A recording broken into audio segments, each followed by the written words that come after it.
Hi guys, সকাল সকাল আমি আবার চলে এসেছি একটা ছোট্ট মিনি ব্লগ নিয়ে। Mini blog. সব থেকে বড় কথা হচ্ছে কি, সকাল থেকে আমি এক ফোঁটা টাইম পাইনি তোমাদের সাথে ভিডিও শেয়ার করার। এক ফোঁটা টাইম পাইনি।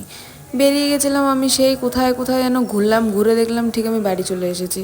ঠিক আছে, বাড়িতে ফিরে কি করব কোনো মাথায় ঠিক নেই, আমার কিছুই করিনি। ঠিক আছে, দেন সকাল থেকে আমার ঠিক রাত হয়ে গেল ভিডিও পোস্ট করতে করতে। সন্ধ্যাবেলা গেলাম আমরা কিছু খেতে, খাওয়া দাওয়া শেষ করে আমরা মাঠে এসেছিলাম। মাঠে এসে বাচ্চাগুলোর সাথে যা খেলেছি না, অসম্ভব খেলেছি। এটা হচ্ছে বেস্ট প্লেয়ার ওখানকার। ঠিক আছে, মানে পুরো মেসি নাকি খেলে না, তার থেকেও ভালো খেলে। ঠিক আছে, আরেকটা বাচ্চা ছিল ওখানে, ও শুধু আমাকে বল দিয়ে মারছিল, শুধু মারছিল, পুরো মাঠ আমাকে দৌড় করিয়েছে। এসে ওই বাচ্চাগুলোর লাগে খেলতেছিলাম। আমি সেইরকম এখনও ভালো ক্রিয়েটার হতে পারি নাই গাইজ, ওই জন্যই আর কি।